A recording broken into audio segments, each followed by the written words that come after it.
हरित प्रणाम। आज मैं एक बहुत महत्वपूर्ण समस्या के ऊपर बात आपसे करने जा रहा हूं। अभी गंगानगर हनुमानगढ़ जिले में नरमे की फसल में जो गुलाबी सुंडी की समस्या है उसको लेकर के बहुत बड़ी चिंता है।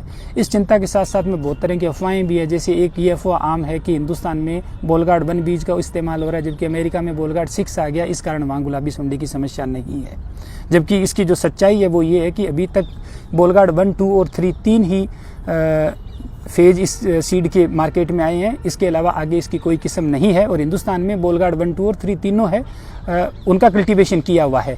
बोलगार्ड सीड क्या है और किस तरह से गुलाबी सुंडी की ये रोकथाम में सक्षम है या सक्षम नहीं है, इसको लेकर के और मैं बात करने जा रहा हूं, ताकि इसके सारे जो पक्ष हैं वो हमारे सामने स्पष्ट हो सकें। तो आपसे निवेदन है कि इस वीडियो को आप अंत तक देखें। सबसे पहले बात करते हैं बीटी। बीटी जो है ये 2 शब्दों से मिलकर बना है, बेसिलस thuringiensis। ये एक बैक्टीरिया का नाम है जो मिट्टी में पाया जाता है और इसको अमेरिका की मॉन्सेंटो कंपनी ने मिट्टी में से निकाल करके और कॉटन के सीड में डाला। इससे ये लाभ हुआ कि जो कॉटन का सीड है उसके अंदर 2 तरह की सुंडी के प्रकोप से बचने की क्षमता विकसित हो गई। वो 2 सुंडी है, एक का तो नाम है हेलिकोवेरपा अर्मीजेरा जिसको अपन अमेरिकन सुंडी बोलते हैं, और दूसरी है प्रोक्टिनोफोरा गोसिपेला जिसको अपन गुलाबी सुंडी कहते हैं। तो ये जब इस प्रोटीन को खाती है बीटी के सीड को, तो इसका जो प्रोटीन है वो उनको बीमार कर देता है और मर जाती है, इस कारण आगे प्रजनन नहीं होता। लेकिन इन दोनों सुंडियों की जो भोजन की आदत है उसमें फ़र्क है। जो अमेरिकन सुंडी है ये पॉलीफेगस है, यानी ये 1 से अधिक फसलों को खाती है। जैसे अरहर इसका होस्ट प्लांट है, इसके अलावा लोबिया है, मक्का है, जवार है, इन सबको ये खाती है। इस कारण इसमें बीटी के प्रति जो प्रतिरोधक क्षमता है वो विकसित नहीं हुई। लेकिन जो गुलाबी सुंडी है वो मोनोफेगस है, यानी ये मुख्यतया कपास को ही खाती है। इस कारण इसने अपने अंदर बीटी के प्रति प्रतिरोधक क्षमता विकसित कर ली। ये प्रतिरोधक क्षमता विकसित करने का नुकसान ये हुआ कि इसने बीमार होना बंद हो गया इसका और प्रजनन इसका शुरू हो गया।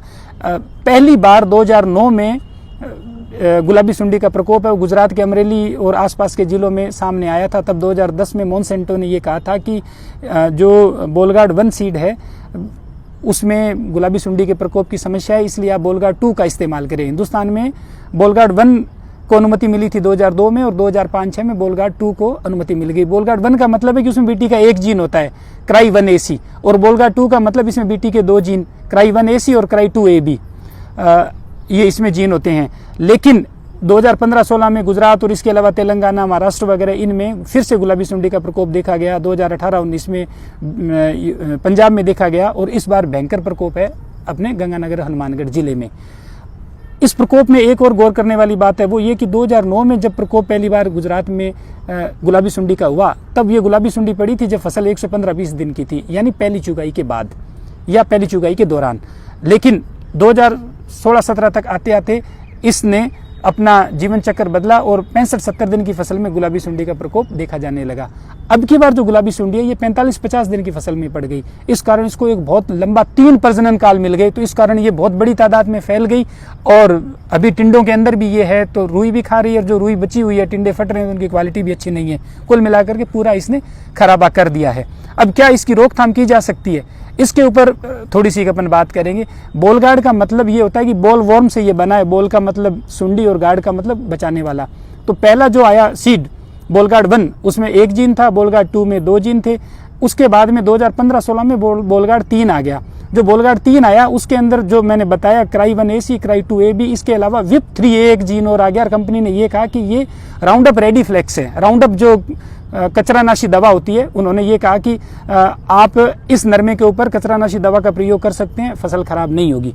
साथ ही उन्होंने ये कहा कि जो अमेरिकन सुंडी है उससे भी सुरक्षा है, ये मजबूत हुई है। लेकिन उसमें मैं पढ़ रहा था ऑस्ट्रेलिया में जब 15-16 में इन्होंने अप्लाई किया स्वीकृति के लिए, तो उसमें कहीं ये नहीं लिखा हुआ था कि ये गुलाबी सुंडी है उससे सुरक्षा के लिए भी प्रभावी है। हालांकि 2002-03 में जब इसको हिंदुस्तान में शुरू किया गया था तब ये कहा गया था कि ये अमेरिकन और गुलाबी सुंडी दोनों के खिलाफ प्रभावी है, और ये प्रभावी था। लेकिन जैसा कि मैंने बताया गुलाबी सुंडी ने अपनी प्रतिरोधक क्षमता विकसित कर ली और उस क्षमता के तोड़ के रूप में इसमें नया कोई सुधार है ऐसी बात ना तो बोलगार्ड 2 में अलग से कोई कही गई और बोलगार्ड 3 में भी इसके बारे में कोई अलग से बात नहीं की गई है। 2018-19 में मॉन्सेंटो ने हिंदुस्तान में अप्लाई किया बोलगार्ड 3 की स्वीकृति के लिए, जो कि भारत सरकार ने दी नहीं।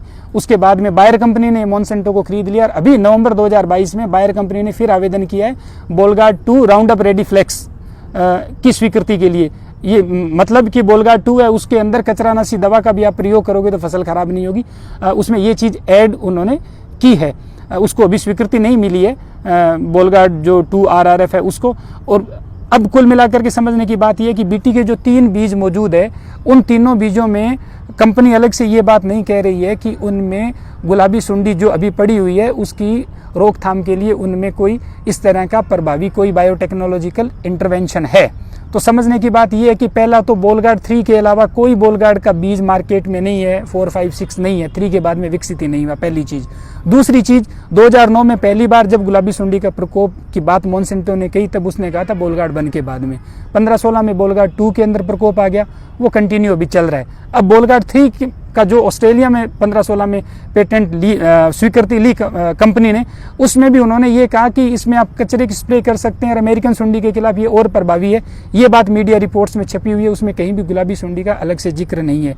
इन सब में ये समझ में आता है कि गुलाबी सुंडी से वर्तमान में जो बीटी कॉटन का सीड उपलब्ध है वो गुलाबी सुंडी की रोकथाम करने में सक्षम नहीं है। दूसरी बात ये कि ये जो बोलगार्ड सीड है ये सिर्फ सुंडी से रोकथाम करता है, यानी दूसरा रस चूसने वाले दूसरे कीट है उनसे रोकथाम नहीं करता। और ये हम सब ने देखा है कि नरमा जब चुन करके हम घर पे चुग करके लाते हैं तो उसके बाद उसमें छोटे छोटे खूब कीड़े होते हैं काले रंग के, वो इसीलिए कि वो कीड़े उनसे बीटी कॉटन है वो सुरक्षा नहीं करता, उनको सकिंग कीट बोलते हैं, रस चूसने वाला कीड़ा। अगली जो बात है इसके संबंध में वो ये कि क्या ये स्प्रे से इसका रोकथाम संभव है, तो इसका जवाब भी है कि स्प्रे से गुलाबी सुंडी नहीं मर रही है। पिछले साल एक प्रयोग भारत सरकार का जो कृषि मंत्रालय उसके मातहत एक एजेंसी ने किया, उसने क्या किया कि जो फेरोमोन ट्रैप होते हैं जिसमें हार्मोन ऐसे स्रावित होते हैं कि जो ये सुंडी जब मैच्योर होती है तो ये पतंगा बन जाती है जिसको अपन फिड़कला बोलते हैं।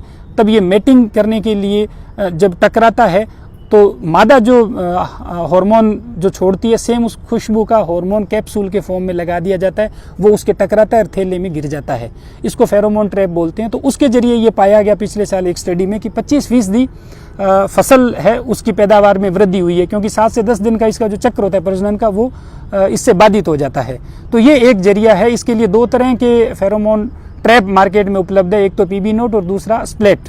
तो एक तो ये जरिया है, दूसरा जरिया ये है कि हम कई साल तक बीटी कॉटन है उसका कल्टीवेशन ही नहीं करें जब तक कि कोई दूसरा इसका बायोटेक्नोलॉजिकल इंटरवेंशन के जरिए नया बीटी सीड ऐसा नहीं आ जाए जिसमें ये बात साफ साफ रूप से कही गई हो कि ये गुलाबी सुंडी से रोकथाम में सक्षम है।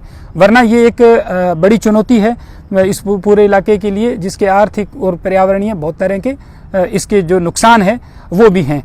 तो एक तो कोई अलग से बीज बोलगार्ड 3 के अलावा नहीं है। भारत में बोलगार्ड 3 है, उसको गैरकानूनी रूप से ऑनलाइन परचेज करके कुछ लोगों ने बोया है, ऐसी खबरें आ रही है, वो गलत है, कृपया ऐसा न करें। और वो गुलाबी सुंडी से रोकथाम में सक्षम है, इसका कोई भी किसी तरह का प्रमाण अभी उपलब्ध नहीं है।